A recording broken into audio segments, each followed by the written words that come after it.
Dans la mythologie grecque, il existe des centaines de dieux, de demi-dieux et autres créatures mythologiques. Parmi tous ces dieux, on en retient seulement 13, les Olympiens. Ils sont gouvernés par Zeus, secondés par ses deux frères, Poséidon et Hadès. D'après la légende, ces trois derniers se seraient partagé le monde en trois après avoir réussi à vaincre leur père, Cronos. Zeus reçut le ciel, d'où il pouvait observer les actes humains. Poséidon choisit la terre et les mers, et Hadès obtenut le gouvernement du monde souterrain et des monts. Chaque dieu a un domaine d'activité et d'un symbole. Zeus règne sur les cieux et les dieux, on le représente avec la foudre, qui est son arme de prédilection, et l'aigle.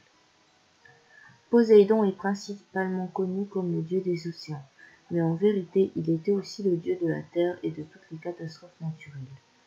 Le cheval est l'animal qui le représente principalement. On lui attribue aussi le taureau. Cependant, son symbole le plus connu reste le trident, cette sorte de fourche à 3 pics.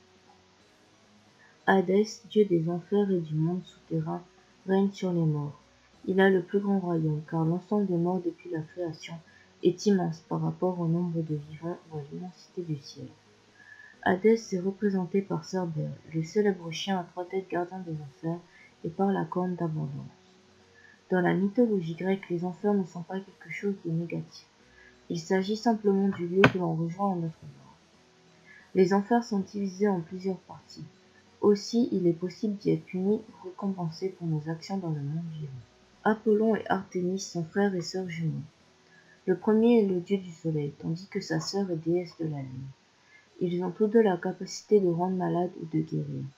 Apollon est traditionnellement connu comme le dieu de la musique et de la poésie, ainsi que de la beauté masculine, mais il est aussi le dieu à qui on s'adresse pour une prophétie afin de connaître l'avenir.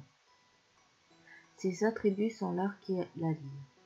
Quant à Artémis, elle est déesse de la chasse, c'est une divinité sauvage et libre qui vit dans la forêt. Elle est représentée par la biche ou le poisson de lune. Hermès est le messager des dieux et donneur de la chance, l'inventeur des poids et des mesures, le gardien des routes et des carrefours, des voyageurs et du commerce. Il guide les héros et conduit leurs âmes aux enfers. Il est également le maître des voleurs. Ses attributs sont la caduquée, une sorte de coupe, ses sandales ailées et son chapeau. Athéna est la déesse de la sagesse, de la stratégie militaire, des artistes et de l'artisanat. Elle est représentée par l'olivier qu'elle a apporté aux hommes et par la lance. Arès est son contraire. Il est le dieu de la guerre et de la destruction. Ses symboles sont la hache et le sanglier. Dionysios est le dieu de la vigne et du vin, mais aussi de la folie, du théâtre et de la tragédie. On lui reconnaît la vigne et la flûte. Déméter est la déesse de l'agriculture et de la mousson.